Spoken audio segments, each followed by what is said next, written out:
ओम शांति। आज 29 जुलाई 2020 की साकार मुरली सुनेंगे। मीठे बच्चे, पहले पहले सबको बाप का सही परिचय देकर गीता का भगवान सिद्ध करो, फिर तुम्हारा नाम बाला होगा। प्रश्न: तुम बच्चों ने चारों युगों में चक्र लगाया है, उसकी रस्म भक्ति में चल रही है, वह कौन सी? उत्तर: तुमने चारों युगों में चक्र लगाया, वह फिर सब शास्त्रों चित्रों आदि को गाड़ी में रख चारों ओर परिक्रमा लगाते हैं, फिर घर में आकर सुला देते हैं। तुम ब्राह्मण देवता क्षत्रिय बनते, इस चक्र के बदले उन्होंने परिक्रमा दिलाना शुरू किया। यह भी रस्म है। ओम शांति। रूहानी बाप बैठ रूहानी बच्चों को समझाते हैं। जब कोई को समझाते हो तो पहले यह क्लियर कर दो कि बाप एक है। पूछना नहीं है कि बाप एक है व अनेक है, ऐसे तो फिर अनेक कह देंगे। कहना ही है बाप रचता गॉड फादर एक है, वह सब आत्माओं का बाप है। पहले पहले ऐसे भी नहीं कहना चाहिए कि वह बिंदी है, इसमें फिर मूंछ पड़ेंगे। पहले पहले तो यह अच्छी रीति समझाओ कि दो बाप हैं, लौकिक और पारलौकिक। लौकिक तो हर एक का होता ही है, लेकिन उनको कोई खुदा कोई गॉड कहते हैं, है एक ही, सब एक को याद करते हैं। पहले पहले यह पक्का निश्चय कराओ कि फादर है स्वर्ग की रचना करने वाला, वह आएंगे स्वर्ग का मालिक बनाने, जिसको शिव जयंती भी कहते हैं। यह भी तुम बच्चे जानते हो, स्वर्ग का रचता भारत में ही स्वर्ग रचते हैं, जिसमें देवी देवताओं का राज्य होता है। तो पहले पहले बाप का परिचय देना है। उनका नाम शिव। गीता में भगवान वाच है ना, पहले पहले तो यह निश्चय कराए, लिखा लेना चाहिए। गीता में है भगवान वाच, मैं तुमको राजयोग सिखाता हूँ, अर्थात नर से नारायण बनाता हूँ। यह कौन बना सकते हैं, जरूर समझाना पड़े। भगवान कौन है, फिर यह भी समझाना होता है। सतयुग में पहले नंबर में जो लक्ष्मी नारायण हैं, जरूर वही 84 जन्म लेते होंगे। पीछे फिर और धर्म वाले आते हैं, उन्हों के इतने जन्म हो न सके। पहले आने वालों के ही 84 जन्म होते हैं। सतयुग में तो कुछ सीखते नहीं हैं, जरूर संगम पर ही सीखते होंगे। तो पहले पहले बाप का परिचय देना है। जैसे आत्मा देखने में नहीं आती, समझ सकते हैं, वैसे परमात्मा को भी देख नहीं सकते। बुद्धि से समझते हैं कि वह हम आत्माओं का बाप हैं, उनको कहा जाता परमात्मा। वह सदैव पावन है, उनको आकर पति दुनिया को पावन बनाना होता है। तो पहले बाप एक हैं, यह सिद्ध कर बताने से गीता का भगवान कृष्ण नहीं, वह सिद्ध हो जाएगा। तुम बच्चों को सिद्ध कर बताना है। एक बाप को ट्रूथ कहा जाता है, बाकी कर्मकांड व तीर्थ आदि की सब बातें भक्ति के शास्त्रों में हैं। ज्ञान में तो इनका वर्णन नहीं है। यहाँ तो कोई शास्त्र नहीं है, बाप आकर सारा राज समझाते हैं। पहले पहले तुम बच्चे इस बात पर जीत पाएंगे कि भगवान एक निराकार है, न कि साकार। परमपिता परमात्मा शिव भगवान वाच, ज्ञान का सागर सबका बाप वह है। श्री कृष्ण तो सबका बाप हो नहीं सकता, वह किसी को कह नहीं सकता कि देह के सब धर्म छोड़ मामे कम याद करो। है बहुत सहज, परंतु मनुष्य शास्त्र आदि पढ़कर भक्ति में पक्के हो गए हैं। आजकल शास्त्रों आदि को गाड़ी में रख परिक्रमा देते हैं, चित्रों को ग्रंथ को भी परिक्रमा दिलाते हैं। फिर घर ले आकर सुलाते हैं। अभी तुम बच्चे जानते हो, हम देवता से क्षत्रिय वैश्य शूद्र बनते हैं, यह चक्कर लगाते हैं। चक्र के बदले वह परिक्रमा दिलाकर घर में जाए रखते हैं। उन्हों का एक मुकर्रर दिन होता है जब परिक्रमा दिलाते हैं। तो पहले पहले यह सिद्ध कर बताना है, श्री कृष्ण भगवान वाच नहीं, परंतु शिव भगवान वाच। शिव पुनर्जन्म रहित हैं, वह आते जरूर हैं, परंतु उनका दिव्य जन्म है। भागीरथ पर आकर सवार होते हैं, पतितों को आकर पावन बनाते हैं। रचता और रचना के आदि मध्य अंत का राज समझाते हैं, जो नॉलेज और कोई नहीं जानता। बाप को आपे ही आकर अपना परिचय देना है। मुख्य बात है ही बाप के परिचय की। वही गीता का भगवान है। यह तुम सिद्ध कर बताएंगे तो तुम्हारा नाम बहुत बाला हो जाएगा। तो ऐसा पर्चा बनाकर उसमें चित्र आदि भी लगाकर फिर एलोप्रेन से गिराने से चाहिए। बाबा मुख्य मुख्य बातें समझाते रहते हैं। तुम्हारी मुख्य एक बात में जीत हुई तो बस तुमने जीत पाई।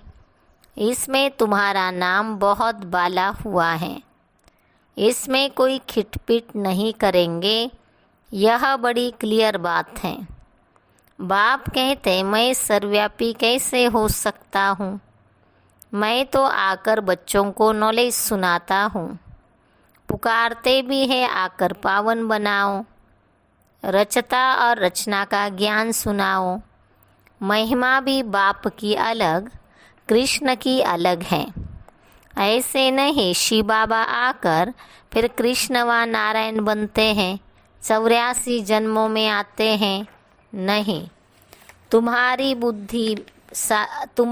बुद्धि सारी यह बातें समझाने में लगी रहनी चाहिए।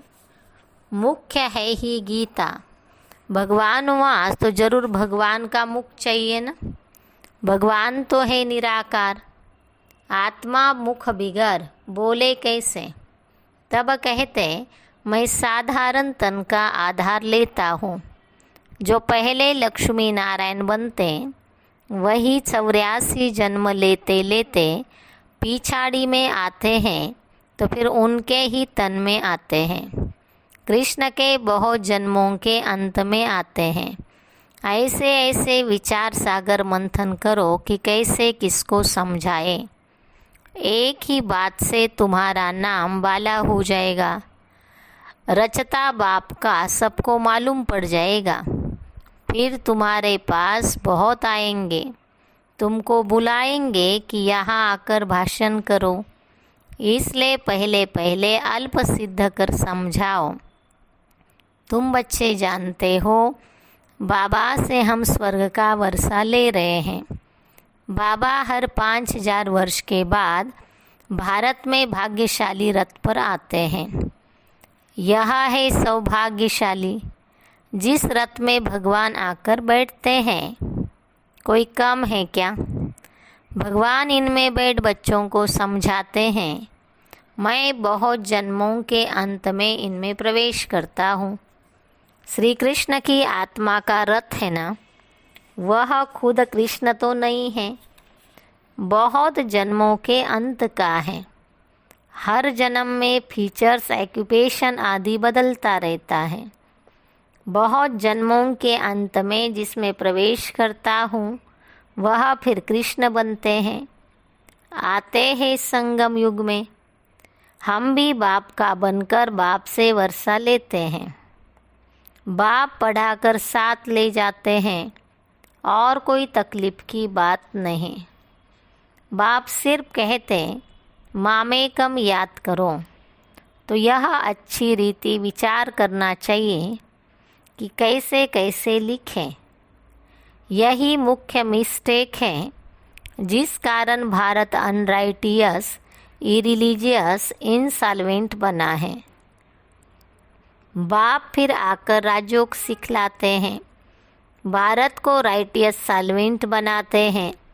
सारी दुनिया को राइटियस बनाते हैं, उस समय सारे विश्व के मालिक तुम ही हो। कहते हो ना, wish you long life and prosperity. बाबा आशीर्वाद नहीं देते कि सदा जीते रहो, यह साधु लोग कहते हैं अमर रहो। तुम बच्चे समझते हो अमर तो जरूर अमरपुरी में होंगे, मृत्यु लोक में फिर अमर कैसे कहेंगे।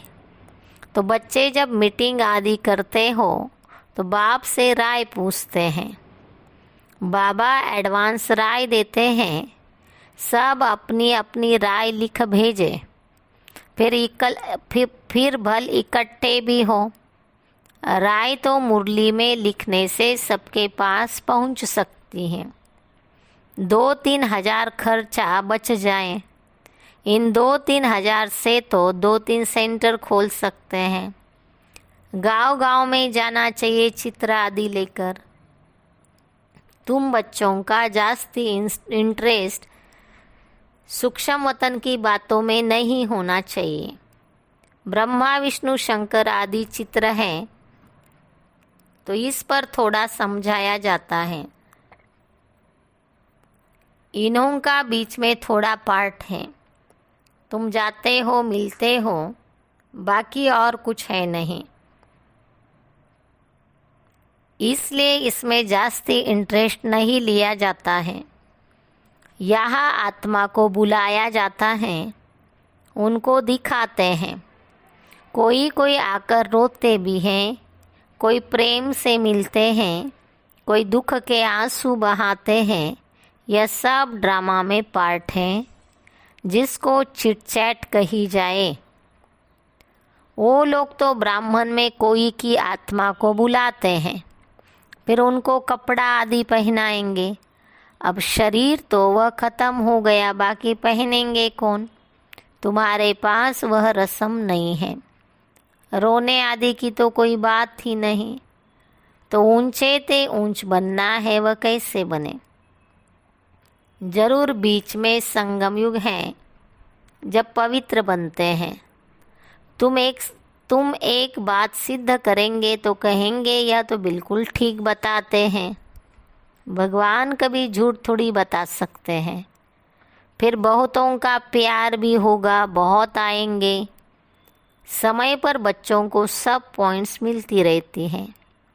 पिछाड़ी में क्या क्या होना है वह भी देखेंगे।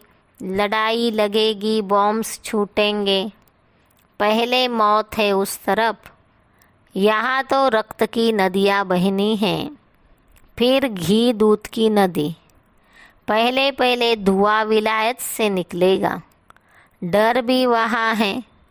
कितने बड़े बड़े बॉम्ब्स बनाते हैं, क्या क्या उसमें डालते हैं, जो एकदम शहर को खलास कर देते हैं। यह भी बताना है किसने स्वर्ग की राजाई स्थापन की। हेविनली गॉड फादर जरूर संगम युग पर ही आते हैं। तुम जानते हो अभी संगम है, तुमको मुख्य बात समझाई जाती है बाप के याद की, जिससे ही पाप कटेंगे। भगवान जब आया था तो कहा था मामे कम याद करो तो तुम सतो प्रधान बन जाएंगे, मुक्ति धाम में जाएंगे। फिर पहले से लेकर चक्र रिपीट होगा। डिटिज़म, इस्लामिज़म, बुद्धिज़्म। तुम स्टूडेंट की बुद्धि में सारी नॉलेज होनी चाहिए ना। खुशी रहती है हम कितनी कमाई करते हैं। यह अमर कथा अमर बाबा तुमको सुनाते हैं। तुम्हारे अनेक नाम रख दिए हैं। मुख्य पहले पहले डिटिज़म, फिर सबकी वृद्धि होते होते झाड़ बढ़ता जाता है। अनेक धर्म, अनेक मतें हो जाती हैं। यह एक धर्म एक श्रीमत से स्थापन होता है। द्वैत की बात नहीं। यह रूहानी नॉलेज रूहानी बाप बैठ समझाते। तो तुम बच्चों को खुशी में रहना चाहिए। तुम जानते हो बाप हमको पढ़ाते हैं, तुम अनुभव से कहते हो, तो यह शुद्ध अहंकार रहना चाहिए कि भगवान हमको पढ़ा रहे हैं और क्या चाहिए। जबकि हम विश्व के मालिक बनते हैं तो खुशी क्यों नहीं रहती या निश्चय में कहाँ संशय है। बाप में संशय नहीं लाना चाहिए, माया संशय में लाकर भुला देती है। बाबा ने समझाया है, माया आँखों द्वारा बहुत धोखा देती है। अच्छी चीज़ देखेंगे तो दिल बित बित करेगी खाएं। आँखों से देखते हैं तब क्रोध आता है मारने लिए। देखे ही नहीं तो मारे कैसे। आँखों से देखते हैं तब लोभ मोह भी होता है। मुख्य धोखा देने वाली आँखें हैं, इन पर पूरी नज़र रखनी चाहिए। आत्मा को ज्ञान मिलता है तो फिर क्रिमिनलपना छूट जाता है। ऐसे भी नहीं है, आँखों को निकाल देना है। तुम्हें तो क्रिमिनल आई को सिविल आई बनाना है। अच्छा, मीठे मीठे सिखिलदे बच्चों प्रति मात पिता बाप दादा का याद प्यार और गुड मॉर्निंग। रूहानी बाप की रूहानी बच्चों को नमस्ते। हम रूहानी बच्चों की रूहानी बाप दादा को याद प्यार गुड मॉर्निंग नमस्ते नमस्ते। धारणा के लिए सार। पहली पॉइंट, सदा इसी नशे व खुशी में रहना है कि हमको भगवान पढ़ाते हैं। किसी भी बात में संशय बुद्धि नहीं होना है, शुद्ध अहंकार रखना है। दूसरी पॉइंट, सूक्ष्म वतन की बातों में ज़्यादा इंटरेस्ट नहीं रखना है। आत्मा को सतो प्रधान बनाने का पूरा पूरा पुरुषार्थ करना है। आपस में राय कर सबको बाप की सही पहचान देनी है। वरदान, संगम युग के महत्व को जान, एक का अनगिनत बार रिटर्न प्राप्त करने वाले सर्व प्राप्ति संपन्न भव। संगम युग पर बाप दादा का वायदा है, 1-2 लाख लो। जैसे सर्वश्रेष्ठ समय, सर्वश्रेष्ठ जन्म, सर्वश्रेष्ठ टाइटल इस समय के हैं, वैसे सर्व प्राप्तियों का अनुभव अभी ही होता है। अभी एक का सिर्फ लाख गुना नहीं मिलता, लेकिन जब चाहो, जैसे चाहो, जो चाहो, बाप सर्वेंट रूप में बांधे हुए हैं। एक का अनगिनत बार रिटर्न मिल जाता है, क्योंकि वर्तमान समय वरदाता ही आपका है। जब बीज आपके हाथ में है तो बीज द्वारा जो चाहो वह सेकंड में लेकर सर्व प्राप्तियों से संपन्न बन सकते हो। स्लोगन, सफलता संपन्न बनना चाहते हो तो 1-2 की बातों को स्वीकार करो और सत्कार दो। अच्छा, ओम शांति।